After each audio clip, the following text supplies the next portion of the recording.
Oke everyone, jadi untuk pertemuan ke-9 hari ini saya akan fokus menjelaskan tentang using vocabulary knowledge for effective reading.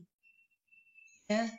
So this is one of the reading skills again that we have already learned some previous reading skills such as scanning for specific information, skimming for general information, and then determine topics, and then previewing.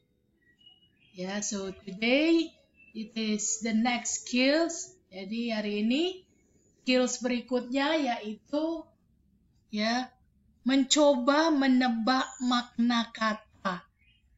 Ya, berdasarkan clue dari konteks kalimat di mana kata itu berada.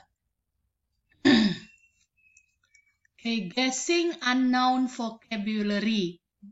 Jadi biasanya ya, when you want to find out the meaning of the word that you do not know the real meaning, ya, the things that you usually do is pertama kita biasanya kalau mencari makna kata yang tidak tahu ketika kita membaca suatu reading text, biasanya hal paling ringkas tergampang yang kita lakukan itu adalah membuka kamus. Pasti itu yang dilakukan oleh kita ketika kita membaca, kemudian kita ketemu kata yang tidak kita ketahui. And then the second thing that the student usually do is ask the meaning directly to the teacher. Ya, jalan pendek lain untuk mencari tahu makna kata yang belum kita ketahui yaitu langsung nanya ke gurunya. Ya, apa Miss, apa Ma'am arti kata ini gitu ya. Ya, and then the other thing that the student usually do is apa? Ask another student or a friend. Nah, ini trik ketiga yang biasa siswa lakukan, shortcut ketiga, jalan pintas ketiga, nanya ke teman. Ya. Nah, yang akan kita coba lakukan hari ini adalah guessing, menebak makna kata. Jadi, terkhusus ketika kita itu membaca, kalau setiap kata kita mau cari tahu di kamus terus atau dikit-dikit nanya guru, tentu untuk memahami isi bacaan itu pertama konsentrasi kita bisa terganggu. Ya, apalagi whenever you have to do the reading test. For example, TOEFL test. Jadi dalam tes TOEFL salah satu soal readingnya itu pasti adalah mencari the best meaning of word, jadi makna kata yang paling sesuai. Nah, di dalam real test kita pasti dilarang untuk buka kamus, apalagi bertanya ke teman di sebelah. Ya, langsung nanti kita di kick out dari kelas tersebut ya. Langsung kita didiskualifikasi dari tes TOEFL tersebut. Nah, oleh karena itu, maka hal yang paling masuk akal dilakukan ada try to guess the meaning. Ya, nah, guessing the meaning itu merupakan salah satu skill dalam reading. Menebak makna kata juga ada ketentuannya ya. Jadi bukan main tebak-tebak buah manggis saja ya. Jadi ada ketentuan juga. Ada strateginya. Okay. So guessing is the best strategy. Guessing is fast because you do not have to interrupt your reading. Nah, jadi kalau kita mau membaca, pasti kita ingin memahami apa sih isi bacaan kita itu. Kalau sedikit-sedikit kata yang tidak tahu, langsung kita nanya teman atau cross-check di dictionary atau kamus, maka konsentrasi Anda akan interrupted. atau terganggu, maka otomatis untuk mencari tahu isi dari reading text yang kita baca juga akan terganggu. Ya, selain itu, next, guessing helps your comprehension because you stay focused on the general sense of what you are reading. Jadi apabila you ketika mendapatkan ada kata, ketika you membaca terus ada kata yang you tidak pahami, terus you mencoba menebak tanpa harus terganggu konsentrasinya, maka Anda akan terfokus. Anda bisa menangkap makna dari reading text yang Anda baca. And then guessing is the best strategy because guessing helps build vocabulary because you are more likely to remember the words. Ya, jadi ketika kita mendapatkan kata yang kita tidak tahu makna dari kata tersebut dan kita mencoba menebaknya, maka kecenderungan kita untuk mengingat kata tersebut lebih besar ketimbang kamu sedikit-sedikit cross-check ke dictionary. And then the last, guessing is the best strategy because guessing allows you to enjoy your reading more because you do not have to stop often. Ya, seperti yang saya sudah bilang sebelumnya, kalau you sedikit-sedikit mencari tahu makna kata yang you tidak ketahui dengan meng-cross-check dari kamus, maka sedikit-sedikit pasti you akan berhenti gitu ya membacanya itu ya. Nah, maka konsentrasi you juga pasti akan terganggu gitu ya. Oke, jadi bagaimana sebenarnya cara menebak kata? Yaitu dengan guessing word meaning in context. Apa itu guessing word meaning in context ya? When you try to guess the meaning of an unknown word, you use the text surrounding the word and it is called the context. Jadi konteks itu apa sih? Jadi konteks itu adalah kalimat-kalimat yang ada di sekitar kata yang kamu tidak ketahui arti katanya itu. Nah, itu maksudnya konteks. Nah, kita perhatikan contoh berikut ini ya. Sometimes you can guess the meaning of a word from the other words in the sentence. Ya, jadi kamu bisa menebak arti dari suatu kata yang you belum tahu artinya itu apa dari kata-kata lain yang ada di dalam kalimat tersebut. Ya, biasanya kalau soal terkait dengan mencari makna kata, biasanya kata-kata yang mau dicari maknanya itu adalah kata-kata yang memang tidak familiar yang memang jarang kita gunakan. Ya, maka caranya adalah memahami kata tersebut di dalam kalimat di mana kata tersebut ada. Jadi biasanya kata-kata yang lain yang ada di sekitar kata tersebut itu biasanya kata-kata yang familiar yang bisa kita pahami sehingga sekaligus kita bisa memahami juga arti kata yang mau kita cari tadi. Oke, contohnya ini kalimatnya ya. Some of the trees in Redwood National Park are truly gargantuan. And in fact, they are the tallest trees in the world. Ya, jadi yang mau dicari makna katanya itu apa? Oh, ternyata gargantuan. You can guess from the last part of the sentence that gargantuan means very large. Gargantuan itu merupakan kata yang tidak familiar yang jarang dipakai lah, yang tidak familiar. Maka apa itu gargantuan? Kalau mau mencari makna gargantuan kita bisa membaca dari kata-kata yang ada di sekitar gargantuan ini. Ya, jadi some of the trees in Redwood National Park are truly gargantuan. In fact, they are the tallest trees. Jadi clue-nya apa? Tallest trees. Tallest trees. Ya. Jadi kalau tallest trees itu pohon yang paling tinggi, berarti besar ya. Konteksnya itu besar pohon tersebut. Ya, dan berada di Redwood National Park. Nah, berarti kita bisa tarik kesimpulan bahwa jadi bisa kita ambil kesimpulan bahwa gargantuan itu ya maksudnya sangat besar. Contoh berikutnya. Sometimes you need to read several sentences in order to guess the meaning of an unknown word.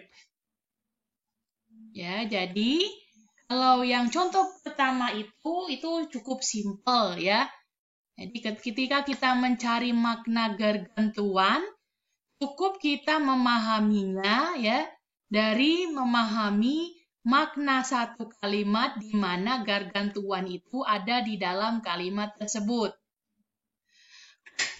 Ya, nah kalau contoh B ini kemungkinan kita nggak cukup hanya mencari tahu makna kata tersebut dari kalimat di mana kata tersebut berada. Jadi kita mungkin perlu membaca beberapa kalimat sebelum atau kalimat sesudahnya. Contoh ini ya.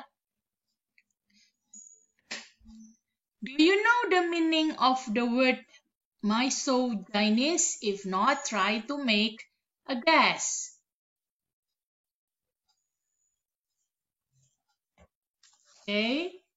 So itu ya.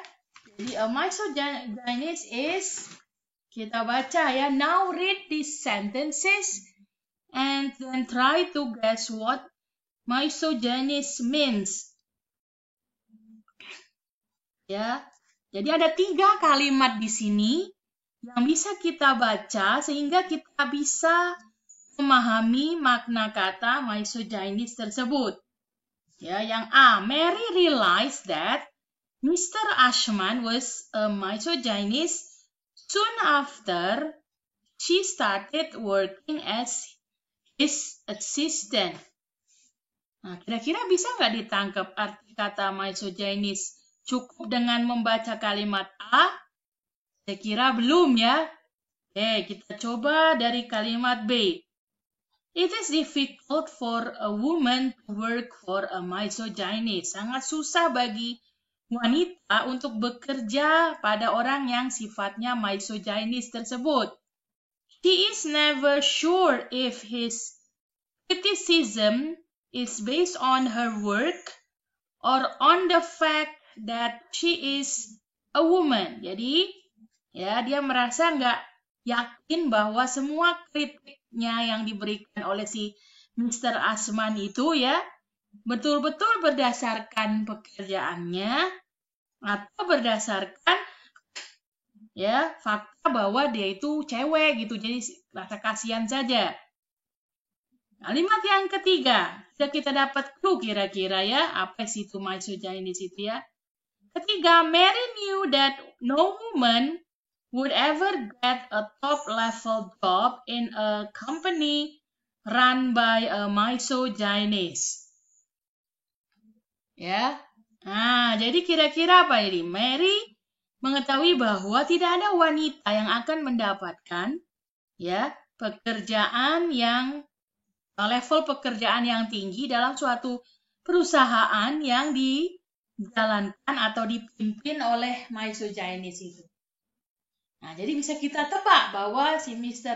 Ashman ini apa sih misogynist itu?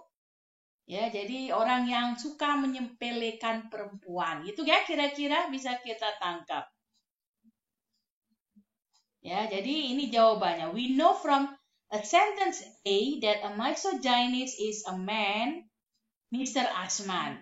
Ya, jadi kita hanya tahu dari kalimat A, misogynist itu siapa? Oh, si Mr. Ashman.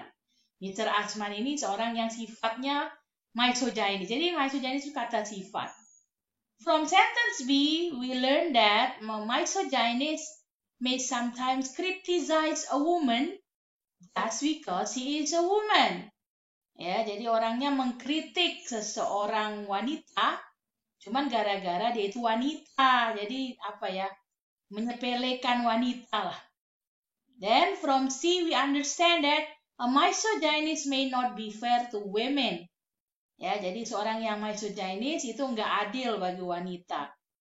Ya, from these sentences we can conclude that a misogynist is someone who dislikes women, enggak suka sama cewek. Ya, walaupun pekerjaannya mau sebagus apapun, ya dia tetap tidak menyukai karena semata-mata dia itu perempuan. Nah, itu ya. Oke. Jadi pada dasarnya dari apa yang sudah kita lakukan sebelumnya itu ya. Nah, itulah cara-cara memahami makna kata dengan menebak dari konteks. Nah, guessing word meaning from the context. Ya. Nah, ini adalah beberapa latihan. Ya, latihan 1, latihan 2 ya, sampai latihan 6 ya. Ya, jadi kita akan berikan contoh dari masing-masing exercise ini. Ya, contoh satu-satu dari masing-masing exercise ya. Jadi tolong dikerjakan, jangan menggunakan dictionary. Jangan, kalau bisa diupayakan sekali ya, tidak buka dictionary. Juga jangan berdiskusi dengan teman ya. Ya, jadi intinya tidak menerjemahkan kata per kata. Coba mengambil atau menebak makna kata tersebut dari konteks seperti yang sudah saya contohkan. Ya, kita lihat exercise 1. Ya, exercise 1. Ya, guess the meaning of each word from the context of the sentences below it. Compare your answers with those of another student. Kita lihat ya, number 1. What does porch mean? Nah, porch, jadi kata yang mau dicari maknanya itu adalah porch. Ya, oke, kita sini ada 2 kalimat sebagai clue, petunjuk untuk mencari tahu makna porch itu ya. On nice days, old Mrs. Willows always sat out on her front porch and watch the people pass by. Ya, jadi di suatu hari-hari yang cerah, ya, Mrs. Willow, Nyonya Willow yang relatif sudah tua, ya, always sat out, lalu duduk di front porch bagian depan, and watch the people pass by, melihat orang-orang yang berlalu lalang. After lunch in summer, we always move out to the porch, since there was usually some wind there, but we were protected from the sun. Jadi setelah makan siang, biasanya di musim summer ya, panas ya, we always move out to the porch. Biasanya kita ya pindah ke porch, since there was usually some wind there. Karena di porch itu banyak angin ya. But we were protected from the sun. Tapi kita juga terlindungi dari sinar matahari. Nah, kira-kira dari 2 kalimat ini apakah bisa ditebak arti kata porch itu apa? Ya, jadi porch itu kalau dari clue 2 kalimat ini yaitu teras rumah kita kan biasanya kalau teras rumah kita duduk-duduk santai, berangin-angin, nggak kena sinar matahari gitu ya. Kemudian kita bisa melihat orang berlalu lalang gitu. Ya, oke.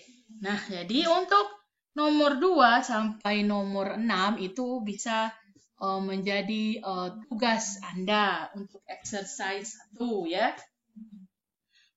Kemudian exercise 2. Ya, exercise 2. Kita lihat ya.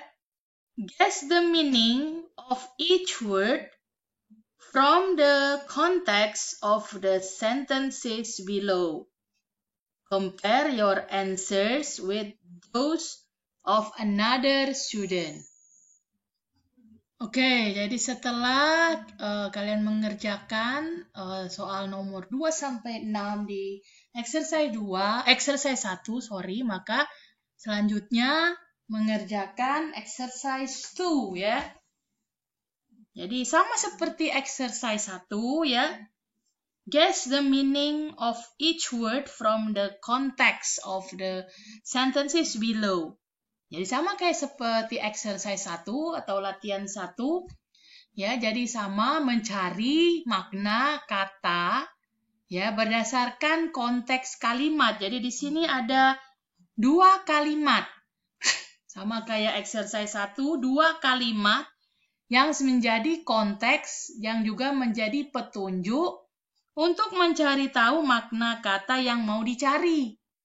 Ya, jadi untuk nomor 1 saya kasih contoh ya. What does turn up mean? Di makna kata yang mau dicari selanjutnya adalah turn up. Ya, apa sih turn up itu? Ya, kita lihat konteks 2 kalimat yang ada di bawahnya. Ya, yang menjadi petunjuk untuk mencari tahu arti kata turn up itu. Ya. So, don't worry about the book that you lost. I'm sure that it will turn up. Jadi, jangan khawatir. Ya, jangan khawatir pada tentang buku yang sudah hilang, bukumu ya maksudnya ya. Jadi ini kehilangan buku ini ya.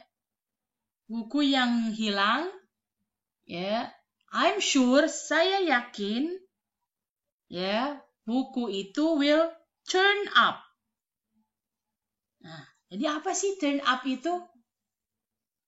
Nah, coba lihat clue yang kedua. Do you remember the umbrella I couldn't find last week? It turned up in the back of the car. Jadi, apakah you mengingat payung yang saya tidak bisa temukan minggu kemarin? It turned up di belakang mobil. Nah, jadi turn up itu apa? Ya, tiba-tiba muncul ya, appear, to appear. Ya, nah itu turn up itu ya. To be discovered bisa juga ya, ketemu pokoknya. Atau to appear, tiba-tiba muncul, bisa juga begitu. Nah itu ya. Jadi silakan dikerjakan soal selanjutnya 2 sampai 6. Nah, exercise terakhir, exercise 3. Ya. Exercise 3 sama dengan exercise 1 and exercise 2. Ya, jadi sama mencoba mencari ya makna kata ya, makna kata yang kita tidak tahu apa arti kata tersebut. Ya, kita mau mencari tahu ya. So, apa ini kata yang dicari? Deserve nomor 1 contohnya ya. What does deserve means? Ya. So, contoh konteks kalimatnya yang menjadi clue untuk mencari makna deserve ini. Ya. Those women work very hard and deserve to be paid more. Jadi wanita-wanita tersebut telah bekerja sangat keras, work very hard, and deserve to be paid more, dan deserve untuk dibayar lebih. Konteks kalimat yang kedua, since Peter won the spelling contest, he deserves a special reward. Jadi karena Peter memenangkan kontes mengeja spelling itu he deserves a special reward, hadiah yang spesial. Jadi deserve ini apa? Pantas, worth it, pantas. Gitu kira-kira. Jadi soal nomor 2 dan 6 juga dikerjakan sebagai tugas yang dikumpulkan di e-learning.